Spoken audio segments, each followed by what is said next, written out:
Hi everybody. Hi, my beautiful souls. I'm here today. It's a very special day.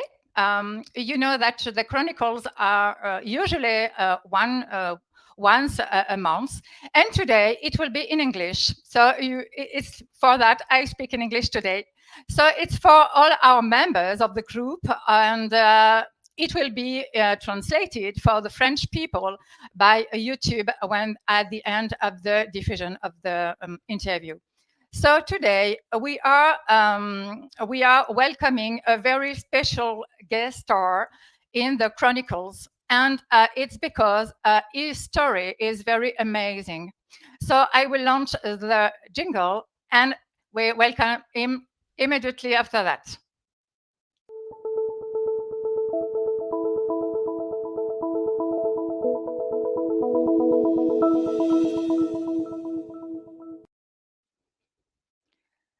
So I had my special guest from the United States of America, and it is Tony Rodrigues. Hello. Hello. Hi. Hello, Tony. Thank you very much for accepting to coming here in my Chronicles in France.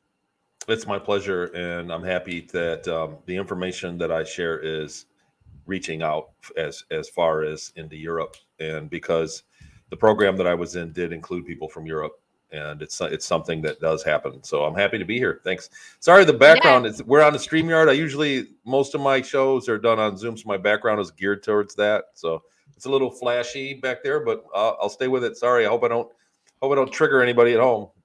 Yeah, thank you, Tony, and it's a pleasure for us to because in France we are not used to have such a famous people like you to speak about a very special subject.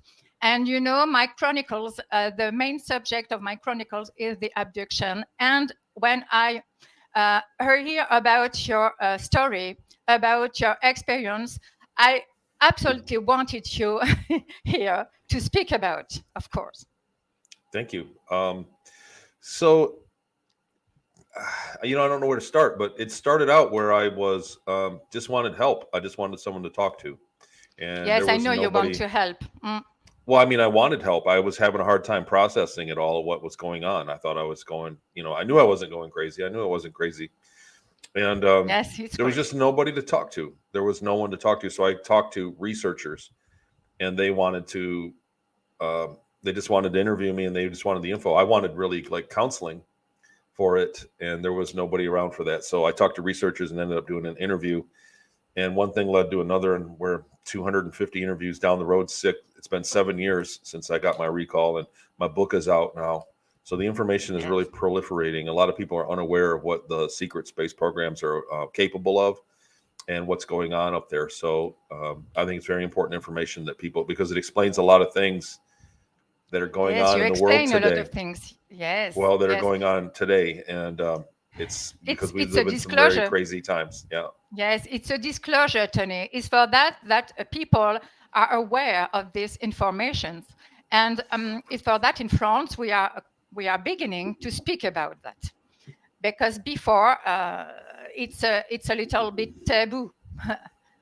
Sure, I bet, and it is everywhere. Well, and then we're also seeing a real proliferation of everything that's taboo to talk Yes, about. There's really, you can't talk about anything these days without biting your tongue, because they want to censor us. They want to censor everything, and it's just a control narrative. So this is one of those subjects. I have had a lot of my interviews deleted off of YouTube, and that's why I went on and started my own show behind a paywall on Patreon. But yes, um, yes. So, I'm I will talk about your show, about your book, and about your new method of memorize our minds.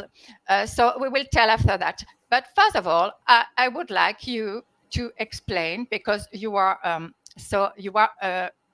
experiencer, uh, um, an abducted at first, an abducted people, but not only. It's also SSP, as we call that, special spatial program from the governments all around the earth. And you are one of the experiencer in the world. I know at the same time that Randy Kramer, Corey Good, you, for example, and some people now in France, we are beginning to speak about. I think about my friends David Rousseau and Jean-Charles Moyen, who are talking about their experiences too. So yours is very special because you have had 20 years back. mm. So we will explain to our members, because here in France we didn't know about that at all. Well, what's happened is it's very triggering. So a lot of people go through it and it doesn't make sense to them. So what happened to me was I was taken and I was in these programs, traded from program to program for 20 years, and then put back. So William Tompkins, I can see the book on your shelf back there that explains it quite there. It's explained in there. Yes, Um, you say the book of Dr. Sala. Yes. Dr. Sal, yeah. Well, William Tompkins has a book, and he really explains it well. That they traded with extraterrestrials technology for gene regression, so cellular regression, so they can age people back about 20 years. You know, the body. Very strange, very strange. Yes, very strange experience. They do a cellular treatment, and it makes the body go back 20 years in age. It's a life extension technology. So when they do that, they take people, they put them, they work them for 20 years for whatever reason. And then I do this process. They go back to their age, and then so here's where you lose people. They put them back in time to the same time that they were taken. Yes, you will explain that to us, Tony. And I will thank you for the moment. My friends who are coming in the chat. Magali from Tunisia, Pierre from France, and Rosehad. Thank you. I don't know where from you are from. So I thank you, all my members from the group, to be here and to hear about your story, because we need to know. It's a disclosure, and you are speaking about that in your book, and a lot of information. So I will summarize in 4 points for your story. So I don't want to read a lot, but because I have it in mind. So at first you were 9 years old. 9, 10, 10 and years you old, are yeah. and you were in the 4th classes, and it happened something with a boy, and you will explain what it happened about this boy and his father, and it was the beginning of your story, in fact. Okay, the second part, it is your trip to Peru, when we were psychic medium for the special program. Then after, you were in Seattle when you were abused boy during several years. And then at the end of this experience, you were shipped to Moon, and then to Mars, and then to Ceres as a military at first, and then as an engineer on a very big ship. Okay. So, Tony, tell us about, at first, the abduction. At first, about the story with the boy. What happened that after you were abducted? I was in a what we call talented and gifted program in our schools. The top 5% of the school, we met once a week in the library of the school, and there was a boy in there that I didn't get along with, who was very, very smart, and we just didn't get along. And he told me one day, "My dad's an Illuminati. What's your dad do?" And I didn't think anything of it, but we continued to not get along. We just were like rivals in the class. And his dad came in and was the one of the judges for the science fair that April. So it was after I turned 10 that school year. And he pointed me out to his dad, said, there's that boy I told you about. And they had a weird conversation about me. And this was on a Wednesday. And the next day, on the Thursday night, I was taken. I woke up with an ET in my room, a gray, and a few reptiles, and they carried me out. There was a flash of light, and then I was in a laboratory somewhere. And that was my abduction experience. They explained to me, that they wanted to keep me for 20 years. Yes, and so please, about the abduction, tell me, what do you see at this moment in your bedroom, for the abduction? Well, I mean, it went on for a while. There was there were bright lights outside. The telephone started ringing. It was weird for a while, and everything went quiet again, and then it got dark. And when I opened up my eyes, and there was somebody standing over me, and it was a gray, an ET. And I thought at the time that it was my dad.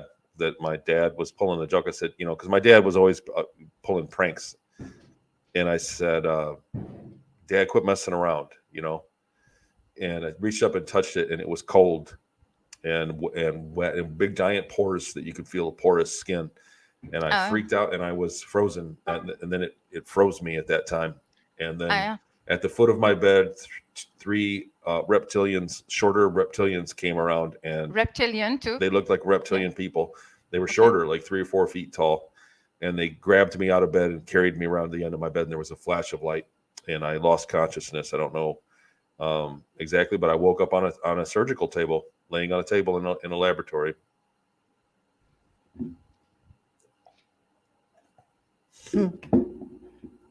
Sorry, Tony, I want to to block one troll. I block one troll because I don't know. Okay, yes. So you were awakening on a table, and then you remember. Then after, when you were 20 years back, you remember only at this moment that you were on the table. So you were on the moon or on the Earth. I'm not sure. I believe it was an underground base somewhere. So at that time, I didn't know where I was, but it was a base somewhere. On a base somewhere. Okay. Yeah, and it was predominantly extraterrestrials. There were not any humans where I was. Okay. And so, what did they do on you? Well, they took samples. They had to run genetic samples. They told me that they needed to run. They had poked me with something, and they said they needed tissue to run and see if I had the genetics to participate in the program they wanted me in. And so we had to wait for that. So you were admitted at this moment or after? What's that?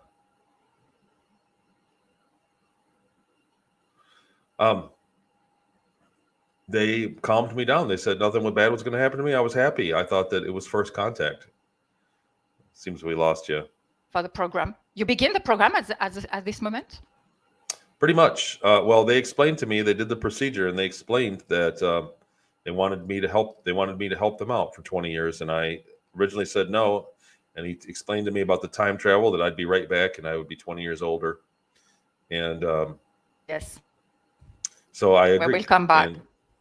We'll come back. Yes. So We were cut. We were cut, Tony. Don't worry. So yeah, Okay. little bit of lag So there. Tony. So yes.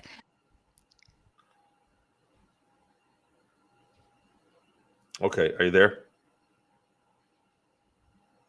Go on. Go on. Yes. Okay. Go. And then Let's they laid me down and did It's a okay. procedure on me, and I woke up without any memories. I woke up with amnesia after that, and I had no memory of being taken or even who I was or where I came from. I couldn't remember my family or anything, and it was in small buildings on an airport You in lose all Inyo, memories. California. Yeah, and I was in Inyo, Okay. In the California. Southern California. Mhm. Okay. So do you think at this moment you were in the MK Ultra station?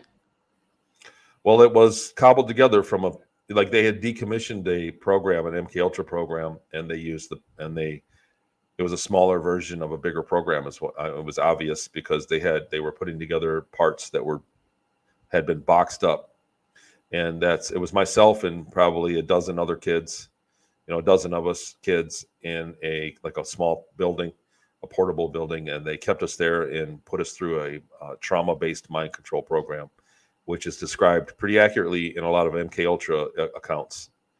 Okay. It was the same style of technique that they gave us electric shocks and drugs and tortured us and made us watch movies with intense subliminal messaging. And that went on for a while. At this time, you were 10 years old. 10 years old. Yeah, it's very That's right. traumatic for you, no? Very much so, yeah. Oh.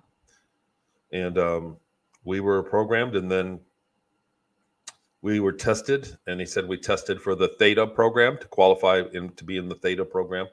And then we went on to a different phase of out of body and remote viewing techniques that they trained us in. And eventually they brought us near to death. They were drugging us and putting us near to death. And that's what really did the trick for the kids is they would put us near to death. You'd lose consciousness, but I guess other people would talk through us. They would channel other entities from elsewhere, and they were getting good info for that. So that's ultimately what I was. And then I was shipped off to Peru from there. Well, to Seattle for a stop and then to Peru. So at first you were picked to Seattle. Then you meet at this moment a family, a couple of people. Yes. Well, the person that owned me, I was privately owned by a corporation or a billionaire or whoever, but I was privately owned, and I went to his house in Seattle, and there were two other kids that were there as well. They were practicing Satanists. They were doing satanic rituals there that we sat in on, and then I was shipped off. The other kids were shipped to I don't know where, and then I was shipped off to Peru. And then to Peru. What happened at this moment? So in Peru, I was taken, and they were given like a suitcase with some clothes for me and IV bags and an intravenous setup and drugs that would put me near death, and an instruction book. And there was a plane there, and they were shipping plane loads of cocaine from Porto to Huantansuyo, Peru, all the way to Santa Marta, Colombia. And I guess they had lost one of the planes, went down, and they'd lost the plane. So. Okay, they lost a plane. Okay. And the replacement plane came with me, so they paid to have me on there. And when we would take off, they would put an IV in my arm and put me under, and I would be a warning system if there was going to be bad weather or the plane got lost or if there were police or whatever. And then I would wake up, and when we were on the ground, and 10 hours later, I would wake up back out of it. And after they offloaded the cargo, then we would just fly back, and we did that about once a month. And so the rest of the time I just lived, I had a little hut, like a little shack that was a house. I had a black and white TV and a couch and a bathroom in there, and that's where I lived. And I was there for about 2 years. 2 years in Peru. So you were in a family in Peru, of course, or in a station, or. Well, it was a small town, and it's a very small river town it's in the jungle. So it's still like I'd love to go there now and find people that I knew, or at least go there and visit the place because I have memories of it. but it's a very dangerous place, especially for Yes. an a gringo, as they call it, an English Yes. talking person from the U.S. They don't welcome us down there, and so everybody, even people that live in Peru, or the friends of mine that are in Peru, they're like, you can't go there. Chances are high you could die, you could get shot or robbed. So that's why I haven't gone. But I was taken care of by a young man, and his family would have us over for dinner and whatnot. But so Yes. there was a bit of a family element. So a little bit loving people for you who Towards the end, care yeah. for you at this I moment. I And think I grew on them. Yeah, I grew on them. yes, Yeah, and I saw that they named you. Your nickname was Loco Pequeño de la Luna. yeah. The crazy boy from the moon. The crazy boy from the Yeah. moon. Yeah, they Yes. called me that when I left. That was my nickname. Yes, because you use your psychic capacities at this moment. Mhm. Well, I had been to the moon, so after the program, we did fly to the moon, the backside of the moon, just for one day for a medical procedure to make us more adept in that Yeah. theta program. So it was that level of classification of program. So it was on the fringe of the secret space program. There was French government in the program. Not at that time, not that I was aware of. You know, I was working with when I was taken, and the Yes. base that I went to was the U.S. Navy. The U.S. Navy. Okay. Yeah. Okay. But a lot of governments are implicated in all that. So later we on discovered the that. Ceres Colony, there Ceres- is a very I spoke about this actually yesterday, that the programs, once they get to a certain level of clearance and into space, they all trade assets with each other. So an American program, once it goes into space, will trade with the French program. There's the United Nations program that is made up of a lot of European nations. I'm not familiar with how the French. Well, I know that the American program, the Solar Warden program, has Canada, England, probably France, and yes, they do. Probably. They're kind of they work alongside the Germans, which the German program is aligned with an extraterrestrial group, the Deutsch program. Excuse me. Deutsch program, of course. They don't identify as Germans; they identify as Deutsch. Yeah. They work under extraterrestrials. They were actually one of the older programs. So that's where I ended up years later. I ended up working for them on Ceres Colony, the picture behind me. Yeah. Yes, you saw that. You saw them there. Okay. And so after Peru, what happened that you don't stay? You didn't stay in Peru. It was because you. I saw that you can't stay at the theta states with some medications. So they stopped this experimentation with you. So whatever I had that was helping me in Peru, I'd lost the ability. I started to not be adept at it anymore, and they sent me back to Seattle. And so you came back to Seattle. And what happened in Seattle?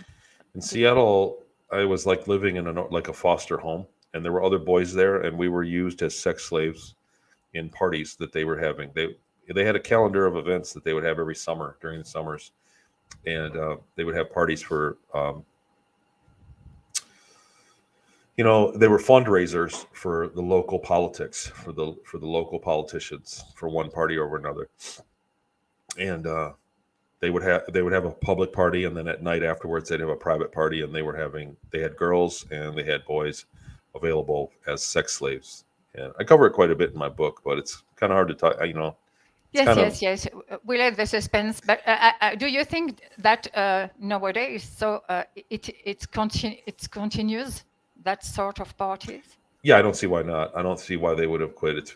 What they do is they implicate people. So we were told that we had to face a certain way, and while we were with somebody, because there were cameras off in the distance to get pictures of them, so they use it for blackmailing people. Uh-huh. I don't see why it would. I don't see why it would have stopped. Uh-huh. Okay. And then after Seattle, what is the moment they decided you to go to Mars? So I was in Seattle for a couple of years. I guess I was right around 16 years old, and they changed we were taking pills. We had to take pills, and we had to do a workout routine every day, and they changed the pills, Drugs. and I was allergic to them, so I had an allergic reaction. Allergic. Okay. So they said, if you're not going to handle these, then we're just going to sell you off to the military. That's what I was told. And I was taken behind a store, and two guys in a van put me in the van and gave me a shot, and I lost consciousness, went to sleep, and woke up back on one of those crafts headed towards the back of the moon. I woke up in a flight to the back of the moon. So from the moon, you were trained. You were trained for to be Basically, somebody. like a version of reprogramming of the same kind of mind control. It wasn't really training; it was more like programming. And we were programmed to be like a support soldier group. Okay. And then we were tested and then sent off to Mars on a larger ship. And what happened in Mars? On Mars, we landed. Where did you meet? We landed on a larger base, like an underground base, and then we were immediately taken and flown on a smaller ship to a smaller base somewhere else. Like a forward base that had been abandoned. It had been attacked by. So on Mars there are indigenous large insectoids that live there, and it had been attacked and overran by large insectoids. So it had been evacuated, and it was a base that could house 200 or 250 people, maybe more. And there were only about 50 people there at the time. So it was like an experiment. Okay. And so in this small base, why they do training against the creatures? Why they do that? They were trying to access. So they were trying to access areas. So there are certain areas that the insectoids became very defensive. And they would, you could walk up to a boundary and they wouldn't do anything. And if you crossed a line, they would immediately defend it, like attack, the same way that insects do in nature now. So they were trying to access areas. They were trying to figure out how to get into areas and do research that the insects basically owned. And they couldn't have the number of soldiers. They couldn't put out numbers of soldiers at the same rate that insects could put out whatever combat insects that they had. And so they were trying to figure out a way to have a cheaper, easier to train soldier. And that's what we were. We were a support soldier system, guys that were probably cloned or whatever we were. And then just trauma-based mind control trained, not an actual expensive soldier that was fully equipped. We actually just had an environmental suit and a gun, and that was it. We were very equipped minimally. So they were just trying to get numbers out. And it was an experimental program. We did 3 missions and it failed. We were engaged. We had fatalities, and I was injured badly by the insects, and they canceled the program. So it failed. They said that the insectoids adapted to the strategy faster than they were supposed to. So they just canceled it. Yes, because I know that you spoke with the insectoid by telepathy when you were out of the station, when there was a military operation, and then you were front of one of the creatures. Yes, so we were engaged, and I was basically interacted with by one of them, and it scanned me to see what we were, because we were something new on the battlefield. And it determined that I wasn't a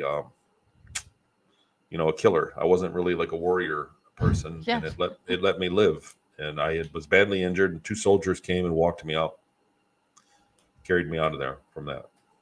Yeah. Okay. So it was the first time you were very front of that type of race, of ET race. We can say an insectoid race. Yeah. Insectoid race. Okay. So in March, you saw a lot of people. So then, after it was canceled, we had a few weeks of being just a lame duck, where we did nothing in that base, and then we were flown to a larger city. I believe it was called Ares Prime, and it was a huge underground set of domes that are underground. Basically, they're huge domes, and there were a lot of people there. It was like a bustling city. and I was there. And then I took aptitude tests. I had a small apartment that they gave me, and I went to school, and I took aptitude tests. It was different than like what we think. There was no, it wasn't like a notebook and paper. And there was a large, taller gray, one of the taller whites, ETs, was in charge of the class, and I was given aptitude tests and then trained for ship maintenance. Okay. And that was a job that I was trained for. And then I was shipped off to Ceres from there to be to work in ship maintenance on their spacecraft for the Deutsch breakaway civilization. Oh, the Deutsch. So in Ceres, can you explain us where it is? Maybe sure. Ceres the situation is a dwarf planet. It's in between Mars and the asteroid belt, and has an off-axis orbit. Okay. And it's only about 580 miles in diameter. It's very small. So they had artificial gravity everywhere. There's artificial gravity plating in the flooring. And it was inhabited by the German breakaway group, the Deutsch, that went there after World War II. And a couple other species of ETs lived there permanently. And there were other species that would come and go. There were about 250,000 people there living inside in several towns that are inside the planetoid that are underground and connected by a train network. It was just like, so I'm told, I've never been to Europe, but I'm told the train network was just like in Europe. So I did an interview with somebody in the Netherlands, and she explained, we were talking about the train system, and it was the same way. There was the cheaper one that stopped often, and then there was a faster one that went straight to where you were. And so I've never been to Europe and known that, but that's what it was like on Ceres Colony. The train system was like that, and you could get anywhere in about 45 minutes to an hour. Okay.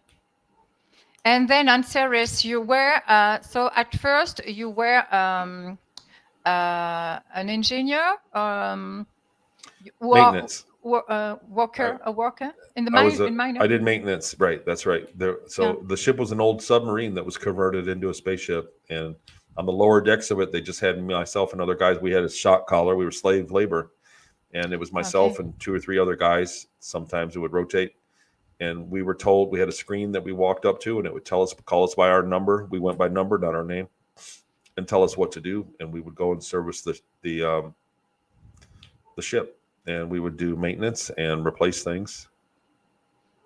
Okay, and then here the upper people who give you orders, are some Dutch people or ET's people?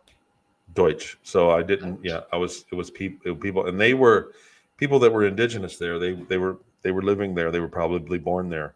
They were not from Earth, but they were descended from the Deutsch culture. Okay, so you were living in Ceres during how many years? I estimate about 12 years, 11 or 12 years. 12 years. Was there. Oh, yeah. God. And I worked on the first ship for about 8 or 9 of that. We didn't celebrate New Year's or my birthday, so it was hard. There were no real instances where I could look back and say, 5 years had passed.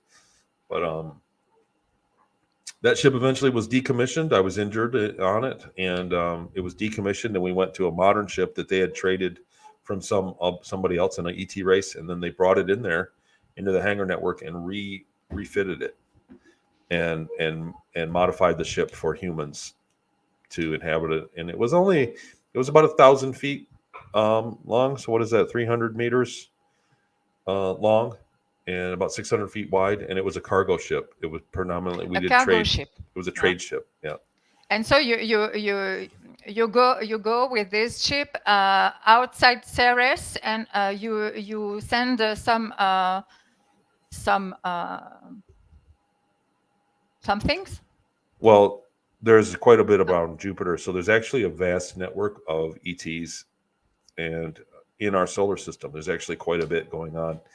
And most of the activity was around Jupiter. We would leave Ceres and go to Jupiter, and there's a space station there that is a trade federation or a trade group. Trade federation group, okay. And what they do is it's like a bulletin board, and they let you know of other star systems that are willing to do business and things they might be willing to trade. And it's vast. There's millions and millions of systems listed.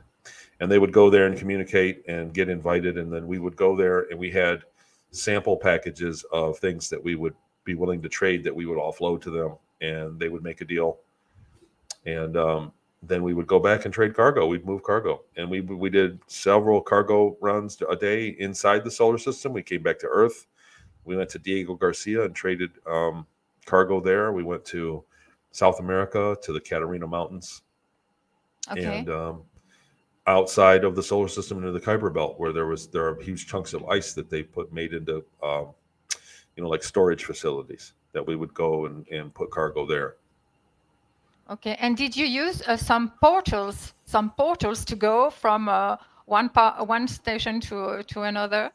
So the ship could do it. The ship could portal by itself for a certain distance, not a great distance. Whenever we went to another galaxy, we would use a natural portal that's out near Jupiter, and we would portal. I'm reading in the chat. There's a good question. There's time similar with the terrestrial timing. 12 years of space is same. So yes, it is. And but the ship did temporal missions. So the ship would leave at 7 in the morning and get back at 6:55 in the morning, 5 minutes before it left. Okay, would, before. And well, because they would see that the mission was successful or not. If the ship didn't come back, they would cancel the mission, and Yes, that okay, way so, they wouldn't lose the ship. So they could so a lot of work. Yeah, schedule very aggressive missions that way. Aggressive mission. Yes. And then we would have extra time when we got back to go back to school or go do whatever. So we would have a longer work day. Okay, so during this time, you were also you were living your childhood time. So you had a girlfriend at this moment in Ceres. So Ceres had a red light district, and there was a time when I was on the trade, when I became a cargo engineer, I did get a small amount of pay, and so I could buy a train ticket. So we were free to come and go as we wanted. It was, even though we were slaves, we were free to come and go as we wanted, but it cost money, and none of them got paid money.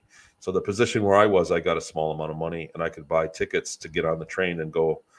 And I was told to go to the red light district. I had no idea what it was, and it ended up being somewhere that it's kind of a long story. It's in the book, but it's kind of a long story. But I ended up being able to go there for free. We let people all around the world to look after, to watch, and to read the book, because a lot of information in it, I suppose. Yes, of course. So in Ceres, a long life during 12 years, of course. And then why? At the end of the 20 years, what happened? What is the moment when it's finished? So after that time, I was put back. They flew me back to the moon, to the base on the backside of the moon, and I went through another set of programming where they deleted memories. So, and it's not just one procedure; it's several procedures that delete several things that you remember. And I was put back. And so, at what moment you were back? So the next morning, I woke up. I woke up the next morning. So remember, I said it was a Wednesday that that I met his father at the science fair. It was a Thursday that I was taken. I woke up that Friday morning. Okay, and so what do you think on the morning? I was totally lost. I had no idea where I had been. Like I had the sensation of being gone for 20 years, but I was the same age and the same me. And I looked over at my toys. I was talking to this yesterday. I didn't understand my toys. I had a pile of toys at a messy kid's room, and I got down and looked at my toys, and I never played with them again. And I was a different person when I woke up the next day. And I went downstairs and I felt like I hadn't been there in 20 years. And I went to school and actually got lost in my school because it had been so long since I was there. I couldn't find the bathroom.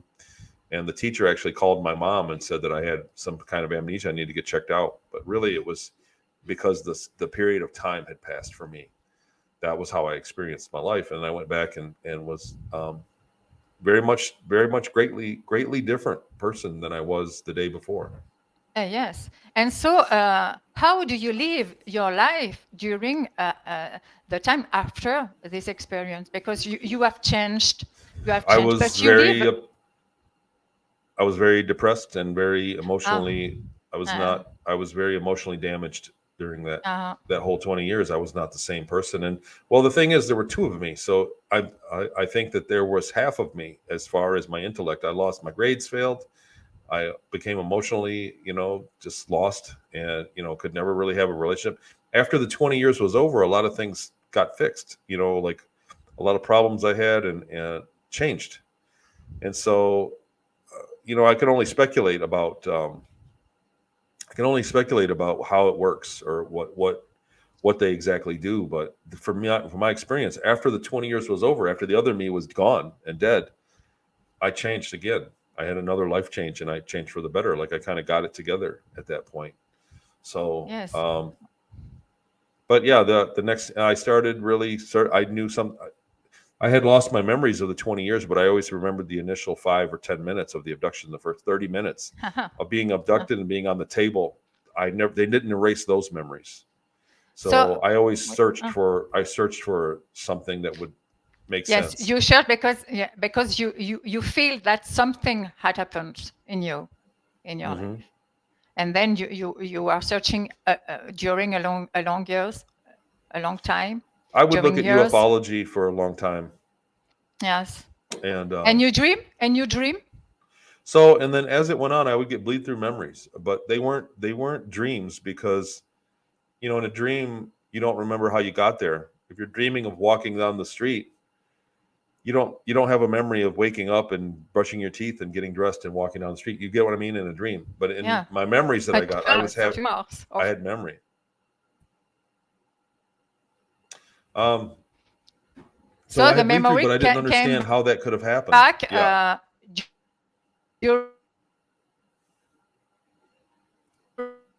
during. Oh. You lost it. You broke up a little bit. Oops. Yes, a little bit. The network is not very good here during winter. Yeah. We can say that. Yeah, everybody's working on it. It is very difficult to live during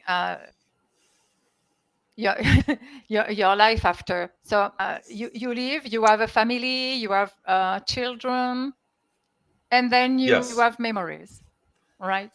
So after 20 years, I kind of got it together emotionally. It wasn't long after that I met my wife and started having kids. And then in 2015, I got an MRI scan of my head. I started having bad headaches, and I went into the doctor and I got scanned of my head. And about 2 weeks after that happened, I got all the memories back. They came in big chunks, and they flooded in, and there was just too much there to be some other. Big chunk. You get what I'm saying? Like, it wasn't like I was remembering a few weird things. I was remembering years of memories, like just intense, like very detailed, years of memories. And then I got online. I went on Google Earth, and I found the house in Seattle, and then I found the town in Peru, and I went, "Oh my God, that's exactly how I remember it. What do I do with this?" And I just didn't want to. My God, it's true. It's true. Yes, and I went through a lot of that. I still kind of feel that sometimes. You know what I mean? Like, I get on with my life. When I'm done here talking with you, I'll go back to my life. But yes. And so I started reaching out to people. There was nobody I could really talk to. There was nobody I could talk to. No, so of course. Just researchers. And then I got researched, and a lot of things that I remembered checked out, and there was evidence behind that supported my story. So I went on to do interviews, and now I have the book out. And there's a website, TonyRodrigues.com.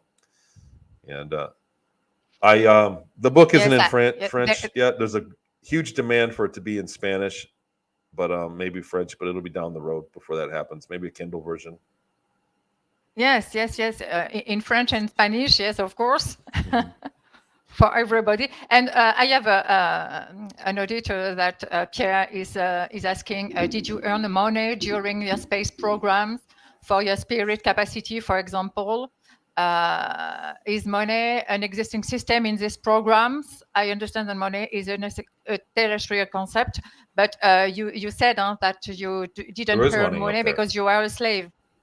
So I was a slave, but there was a money system on Ceres Colony. There is a trade system throughout the cosmos. A trade system. There are many species that don't have money, and they would visit the Ceres Colony, they were given a special pass that basically was everything was free, like an unlimited account.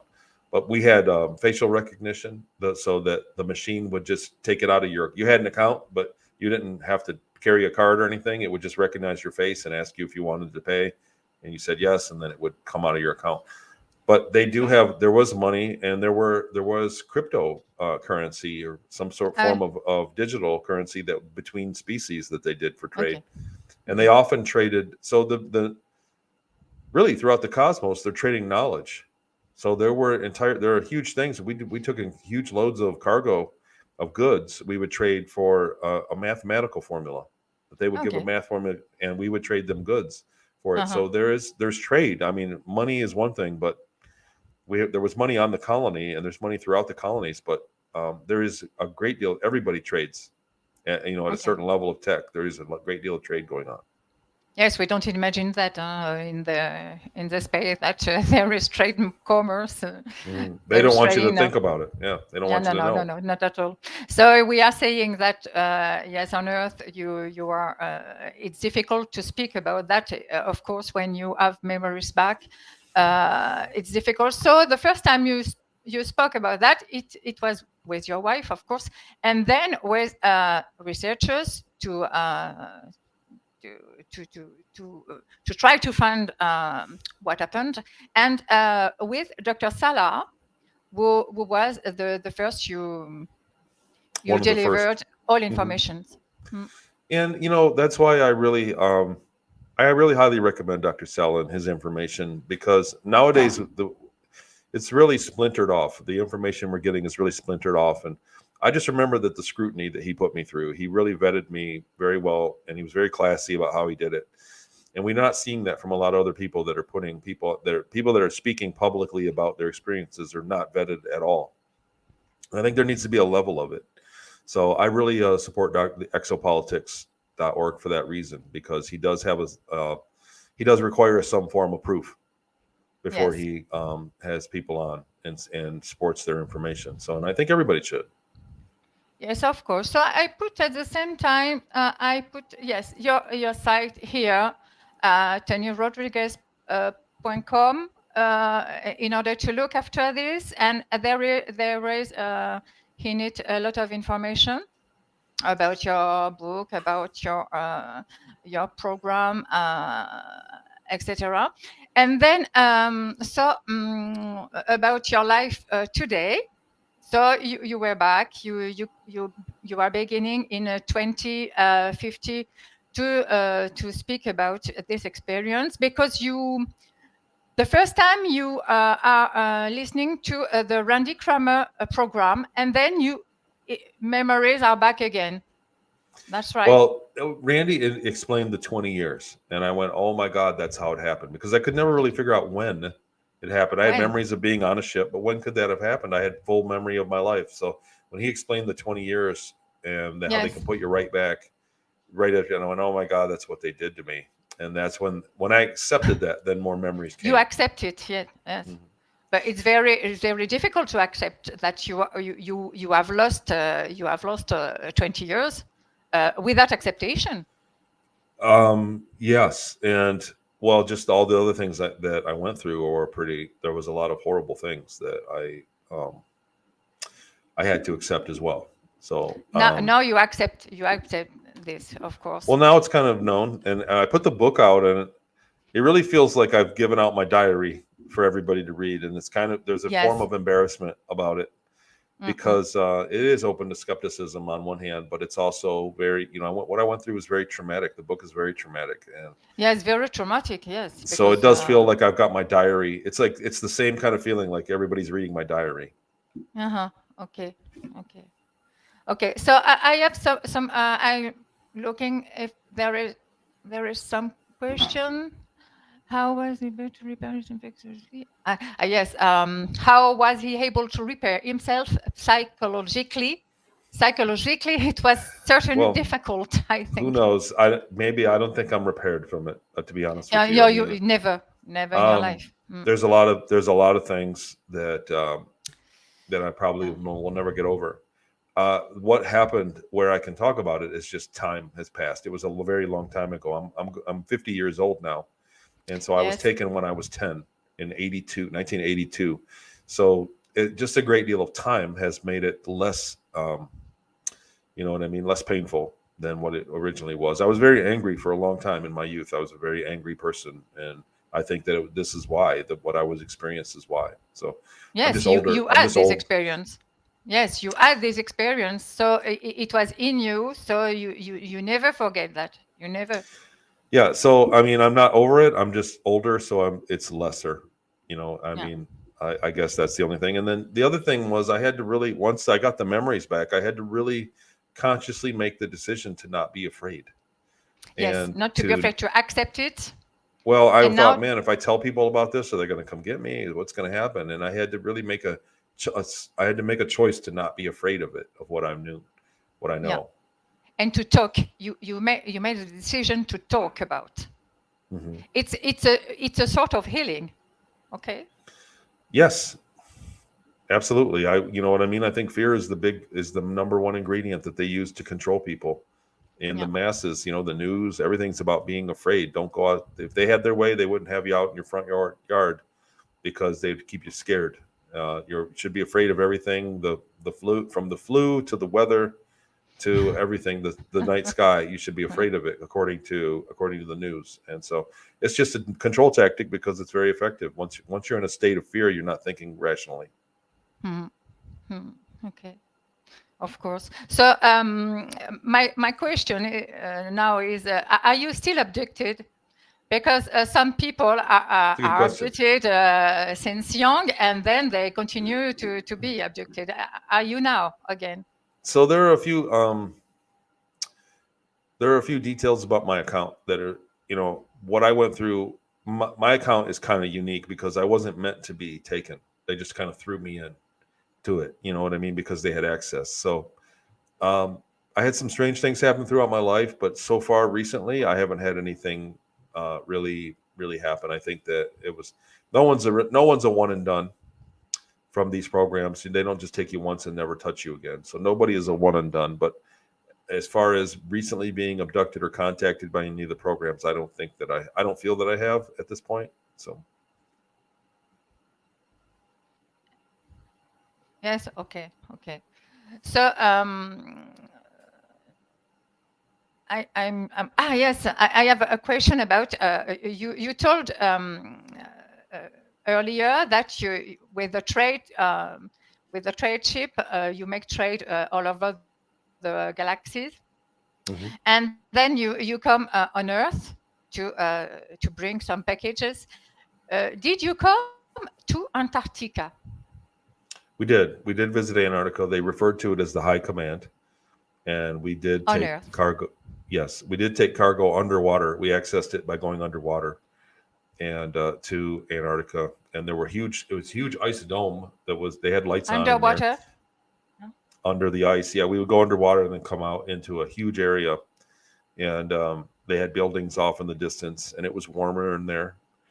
And we were subject to inspection, so it was stressful to be there because they would inspect us and come by and check the condition of the ship, make sure it was clean. We had to clean everything, and there was a lot of extra work because of that reason. But we went there not very often, once every couple times a year, and once every 3-4 months, something like that.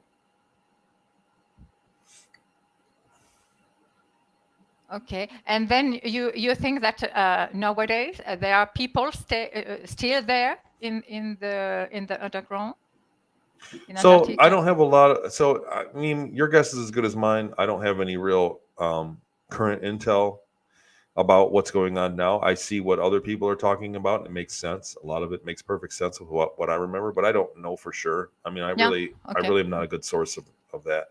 But I would imagine I Yeah. don't see why they wouldn't still be there. Okay. Yes. Okay. Okay. So there were a lot of people there. ET Um, beings and well, I stayed on the ship, so we would go there and we would stay at our post on the ship, and then we would you unload, stay on the offload ship. cargo. Mhm.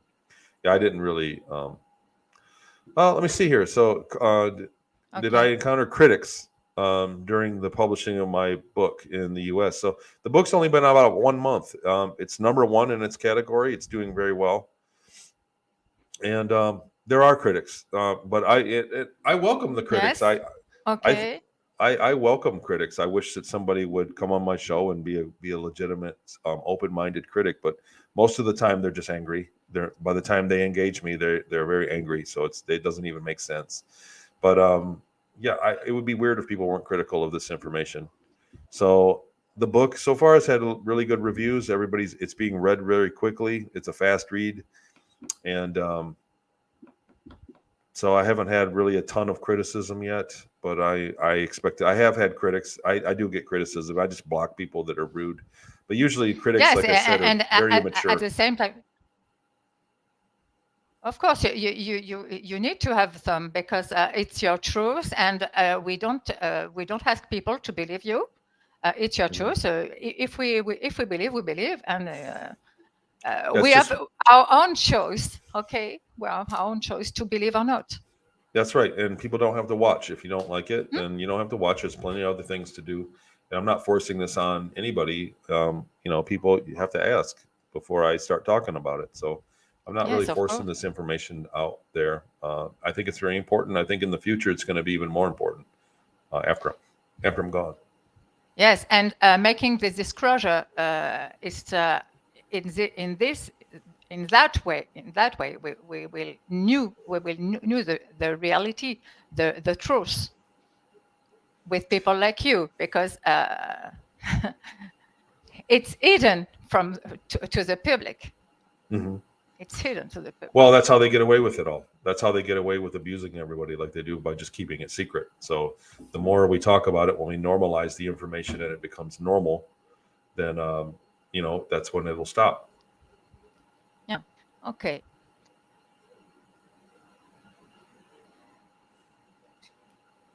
Yes.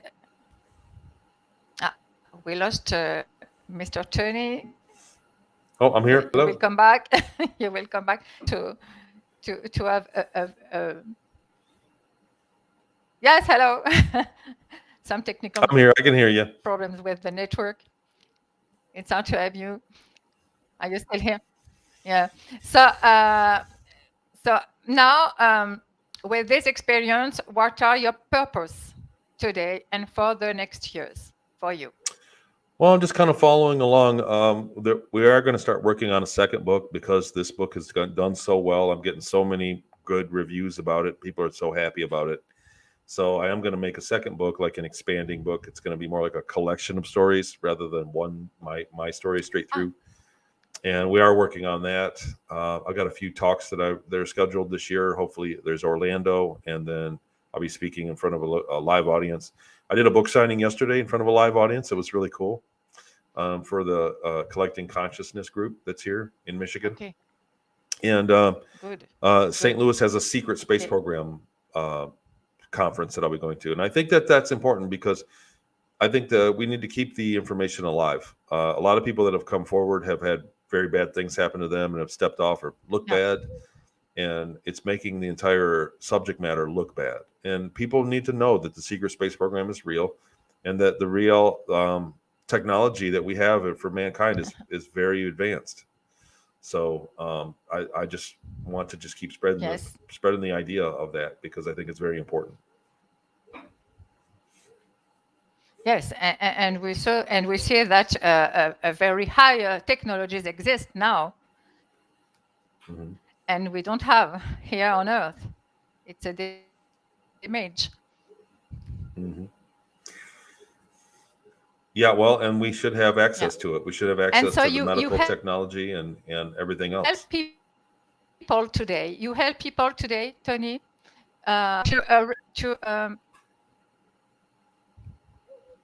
remember it. Yeah, so I get contacted quite often by people that say the same thing, that say that they help people to personally had the same thing. Yeah, and I help them with what by remembering what I did and what I went through to get my memories back. I help them with that. So I have a memory course and I do consultations with quite a bit of people. Yes. And so you create a memory program. That's right. That's right. So it's a set of exercises. A memories method.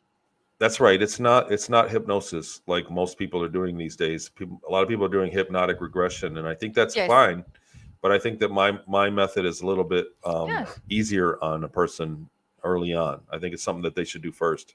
But it's just a set of like an Yes, I think exercise, like a so. routine, and it can fish out and expand on hidden memories, broken memories. Yes, I'm sure. I'm agree with you, Tony. Between hypnosis and your method, it's another part of course, because hypnosis is a sort of regression to go to have information. But in your case, when you use memories back, it's to pick your memories in your if it happened something to you in that sort of program, of course. So Hmm. maybe during an hypnosis, you don't see that. So I haven't done the hypnosis thing yet. I haven't needed to. I think what happened to me, the thing is, I think what happened to me isn't that rare. I think what's rare is that I remembered it when I did. Yeah, And so, but I haven't really, very rare. I'm not really called to get hypnotized for the hypnosis. I really don't want to do that. I remember quite a bit. And Yes, so, you remember by your own, so it's enough, and you don't need because if effectively it's very rare to have memories back like that. But yes. I suppose you have this memory back for a reason. Maybe it's the ET beings that bring the memories in you back to in order to make the world. Well, there were a Huh? few there were a few strange things that happened, incidences that will Yeah. be covered in the second book that are harder Uh-huh. to believe. So those are things that'll be in the second book. Okay. So for the first book, you said that maybe you will make it in a ebook in French and in Spanish, Well, huh? right Okay. now it's just out on paperback, so there's a huge demand to have it in Spanish. I don't know how long when we have Yes, of planned for course. that. But right now we're working on. You have to reformat everything to make it in the Kindle version. So we're going to Hmm? try for that, and then I think we may be able to have it translated from the Kindle version. So Okay. it's one step at a time, and it's my first book I've ever done. So Yes, so you are very busy very busy and with interviews with your show. So you have a show on it's called Patreon. Tony in Patreon. Huh? Talks Patreon. with Tony on Patreon, and I have other guests on, other experiencers, and actually I've been very blessed to have wonderful guests on about people that I've done interviews with in the past and have them on. And it's a really good show. And we put a paywall. It's like $5 a month we put there for people that they can come on and watch, binge them and cancel or if they want. But I did that so that there's a little bit more of a safety net against getting it deleted. You know, you can't just put everything on YouTube that just delete anything, whatever they want nowadays. And so a lot of my interviews came up missing, especially back, a few years ago when there were a lot of hot topics we were talking about. So a lot of my interviews are deleted, and I just wanted to, like I said, I don't want this information to get swept under the rug and then covered up again for another 100 years. You know, it's like Yes. this is something that we as a species, mankind, we have to face this reality that the people that are running our militaries have access to space and the Yeah. reality of what our existence is. And we really need to know this. We really need this stuff. Yes, we really need to know that. Yes, of course. But it's just beginning. Huh? It's just beginning because last year the USA Navy and are beginning to send information with videos, with documents. Yeah, So they're admitting it. it's The mm, UAPs. Yeah. it's difficult, huh? It's difficult Mhm. not to talk about that because, of course, a lot of money are are putting outside of the government to uh, to make that a Well, lot that's of right. money. They're maintaining their advantages, and Yeah, they're getting everything that we have to offer for free. And yeah, so it makes perfect sense on their part what they're doing, but at some point we also need access to the advancements that they're getting. yes, and we We've earned hope it. that yeah, yes, and we hope that we will learn about all that in the few years after. I'm hoping that we get some kind of disclosure in the next few years. I'm hoping in the next 3 or 4 years. I'm hoping this year we get something, but I'm guessing in the next then when the next manned missions go to the moon, I think it's will be a Yes, perfect opportunity for them to give us some truth and disclose some things. Okay. So, of course. So I am reading. Criticals during the production. Alors. Yes, Pierre is asking, did you encounter criticals during the publishing of your diary in the US, even if American people are very consciousness of the UFO, but Mars, Ceres, and Moon on to the space American history? So did you encounter criticals during the publishing of your diary? Yes, of course. Oh, let me see. Criticals during the publication of my diary. Yes, yes, so far so good. I kind of talked about that earlier. So far so good. But Mars, Ceres, and Moon own space to the space American history. So I don't really understand that question very well, but so far I haven't had a ton of criticism. Okay. Yes, it's what you want to say. That yes, of course, you have some criticals, some about your story, because as I said, somebody wants to believe and other not. So of course, it's always difficult to talk about that. I'll tell you what's been hard is that people that I went to school with, that school friends that know nothing about, have discovered the book, and they've contacted me like, what is this all about? Like it's new to them. And it's people that just get this information right out of the gate have a hard time to deal with it. And so I've lost a couple friends, I believe, over it, or they think I'm crazy. Yes, of course. Did you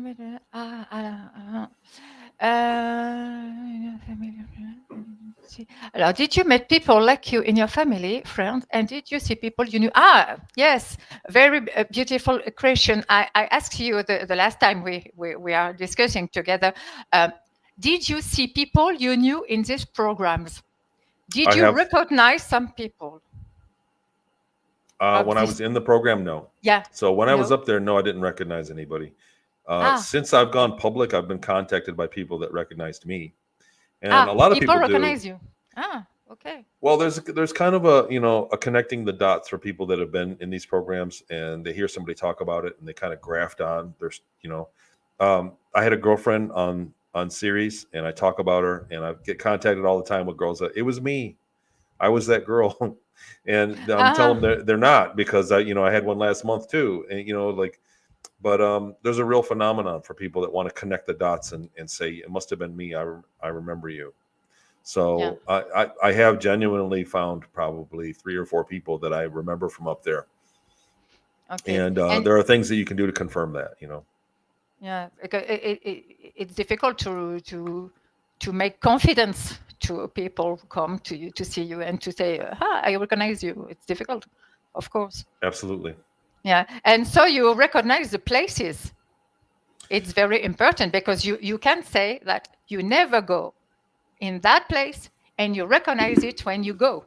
That's right. And that's what happened in Seattle and in Inyokern, is that, I can prove that I never went to Seattle.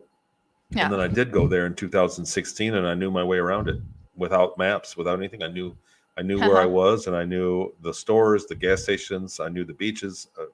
It was strange. It was uncanny. Yeah, it's very strange, of course. And it's in you, for you. It's a security of it's happened. It's real. Well, yeah, that's right. Because I didn't want to believe it myself, so it was something that confirmed it to myself. I would never talk about it publicly if I didn't have yes, of course, evidence. Yes, it's an evidence. Yeah, okay. So Pierre is saying, after your abduction, did you meet FBI or military forces to tell them your life? They are very present in that case and have technical means to find you with a story like your lives, of course. So I believe I was taken in 2015 and interrogated by the Air Force and then put back with a memory wipe. So there was that. And then for the first couple of years, I really had of talking about it, 2016, 2017, and even 2018, I had strange things that happened around my house and in the skies around my house that I would go up and see a star, and then it would just fly away. But I think they've left me alone at this point. They probably figured out what they're going to do with me, or what the information, and they're just letting me do my thing. But I haven't had anything since then. But I think originally, when I was still in the emailing phase, I wasn't even publicly speaking about it. I was taken by a secret space program that was basically the Air Force, and interrogated for like 18 hours. They interrogated me and asked me the same questions over and over again about Ceres Colony and about what I went through. Okay, and then after the book release, did you have some interaction with the people? So the book's only been about a month, and so the book is still new, and we'll see how it goes. But it's really catching traction. Like, the book is doing well, so we'll see how the next few months go. You know, if it does well, it keeps selling, or if it peters out. I really hope that it keeps going, because I think there's some really important info in the book. I think we really did a good job on it. So I agree that it's a good job, because we need people like you to make the disclosure around the world. If for that, I wanted to invite you in France, in Europe, to diffuse this information. But a lot of people saw you in the YouTube channels with Michael Sala and other people. So it's very important, and we thank you very much, Tony, to make this disclosure. Thank you. To try and to be not to be afraid of that, because a lot of people would be afraid of that, of course, to talk. I didn't want to take it to the grave. I didn't want to be on my deathbed and regret not telling people about it. So that's why that was really motivated me to speak about it publicly. Yeah. And so many people doesn't believe in ET beings. So you are here to say that we are not alone. Not only are we not alone, but there are trillions of different species up there. It's not just sporadically. There's not just a handful of Pleiadians or Arcturians or Orion. There are trillions of different species, and they can all come and go and interact with us daily, on a daily basis. So space is far more accessible than we've been led to believe. And once we get into that level of tech, we're going to be like that. Yeah. And do you think that we will be able to see them in the next future or not? I sure hope so. In consciousness? I think a lot. I think a lot of us are ready, and a lot of us are not ready yet. I think that it's going to happen slowly, so that people can get up to speed, because ultimately people still treat each other badly. There's still a lot of people that victimize other people. So why would an ET expose themselves to people like that? So I think once it begins and we see that we should behave for a certain reason, that we are just one species, I think that society will change quickly after a disclosure event, and I think it'll be for the better. Yes, I hope so. Pierre is asking, for your children and your family, with your story, are they with you, or are they... Yeah, I've told everybody in the family about it, and they support me, but they don't really... They support, yeah. They don't really help out, but they do support me, and they know that, what I'm doing. When I come in and when I go in my room here and start filming, they're aware, and they give me my space. But yes. Okay. I've been honest with everybody who's asked. Yeah. So you are happy today and your life has a sense. Yes. Yeah. I've come a long ways from what I went through. That's definitely right. Okay. So, and you are here to open the consciousness now of people. I'm one of many. I think that a lot of people are doing the same thing, and we're really seeing it proliferate. We're seeing a lot of leaps and bounds for people that are searching for the info have somewhere to find it now. So yeah. Okay. So can you tell us what's the picture behind you, Tony? So the picture behind me is called Auhana Mons. It's a crater on Ceres, and those are. So NASA flew over in 2016 the Dawn probe. NASA was the first probe that did that, took these pictures, and I had went on record saying that that's a geyser. That those holes right there are geysers that shoot water up between every 6 and 9 years. Because I remember when we flew over it, I think around 98, 97 or 98. And 98? When Dr. Sala said, do you want to, NASA said and I said, those are salt. That's actually salt. That's what that white is. It's meters deep of salt that's left over. The water squirts up and then evaporates, and the salt snows back down. And Okay. NASA came out in 2016 and said that that was probably a bunch of other chemicals, not salt. And Dr. Sell said, "Do you want to stick to your story?" And I said, "Look, that is salt. I definitely know. I remember that was salt." And so this was in 2016. So NASA said, "No, it's not salt. It's a bunch of other chemicals." But they did a more detailed analysis when the probe got shorter, and it took them years to actually go through all the data. In August of 2020, they had finished their analysis and confirmed that it is briny salt. And so Okay. that I held my ground on that. So it's kind of like a very big, small victory for me, because it was something that I called out. And a lot of people that have the experiences that I do don't have that luxury of proving it like they do. So Yes. I had a bit of proof, and that means a lot to me. And I really felt good that day in August when I got the email and said, "You were right all along. It was salt." Okay. So a lot of proof. A lot of proof that means that now people are talking and they have proof of what they say. So we believe. We need to believe. We need to believe in a better future, and in disclosure. And what is your advice, Tony, for us today and for the world? I think it's important for people to just talk about it. You're not even supposed to talk about it. You know what I'm saying? Like the secrecy, they make it where you laugh about it when you talk about ETs and the secret space program.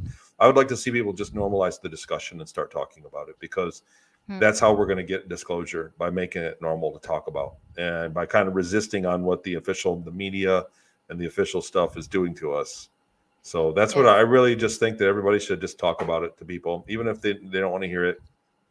Talk about it. The next time somebody talks about it, they go, "I heard about that before. There is a secret space program, and we need to normalize that." Okay. So, Tony, I thank you. I will let you. I thank you very much for coming here to speak a little bit, because I know there are so many details in your book. So I invite all our auditors and members to order the book. So I think they will find it in your site on internet. You can find it on my site. Its book is called Ceres Colony Cavalier. Let me see if it works. If I hold it. So it's Ceres Colony Cavalier. Yes. So Cavalier, what it is, Cavalier? I explain in the book. It was something I got in trouble for. But if you go into Amazon, a lot of people can't find it. So you have to click on the books tab. You have to search in books and then because it's a new listing, it hasn't been there long. So if you're looking for it, you won't find it if you just go to Amazon and put it in. You have to click on the books and then put Ceres Colony Cavalier, and it'll come up. Okay, so it is the future one in my book library, I think, because I want to know all of your story. I think it'll answer a lot of questions for people. Yeah, wow. I've had a lot of really good reviews about it. People that have read it have really said good things about it. So for me, it's a different experience. I don't know what anybody would take away from it. So when people read it and they enjoy it, I'm very proud of it. Okay, so thank you for your big heart to do that for us, to do that for the world, in fact. And after I read your book, I will invite you again. I'd love to come back. Yep. Okay, to speak about, because about the details, I want all to know. Okay. Okay. So, Tony, thank you very much. You're very welcome. Thanks. Goodbye, everybody. You are many blessings to you, and see you soon, and take care of you. Thank you. And your family. Take care. Okay. Already. Thank you. Bye-bye, Tony. Bye. Thank you very much. So it was a very special interview. I thank you very much for all your questions. It was very very hard to hear that a lot of things are hidden from the governments all over the world, and I am looking for what you said now about the commentaries. Okay, so I thank you, Pierre. Pierre, thank you very much for coming here and ask question to Tony. It was very hard to have him here in front and direct. So it's for that we have him today on a Sunday because the Chronicles are usually another day. So I wanted to add an important thing about a subject that is very important for me. It's about an association that Pierre is working on and is working about, and his association is named MENAIA. It's a project for ecologic and humanitarian subjects, purposes. So if you want to have more information, to participate, to be in the humanitarian field, please go to Pierre Bien-être Spiritualité to help him to increase this marvelous association, because it's for ecologic and for humanitarian, for the world, for the future Earth, for our world, our future world. So please go to see in his site. Pierre Bien-être Spiritualité is very important. And I will tell you about my lives before in my humanitarian travels, because I am also a humanitarian woman in my heart and in my actions. So I hope that this interview will enjoy you a lot, and that you were happy to learn about the ECSP, the Special Spatial Program, and about the disclosure that a lot of people are making now. So I will let you now. I hope you a very good night. I thank you again with many cases, a million of cases. I thank you very much, Tony Rodrigues from Michigan in the USA, to have talked about his story, a very special traumatic story, and he does his best now to disclosure all about that. So you know that I'm here to tell the truth, and I wish you a very good night. So thank you very much. Thank you for all people following my YouTube channel. Thank you. And don't worry, this interview will be translated in French or other languages. When you put on YouTube subtitles, you put your language. So it will be translated for everybody. So now I thank you very much. Have a very good evening. And I love you. And I love you a lot. So bye-bye. See you soon in the next Chronicles. Don't miss it. Bye-bye.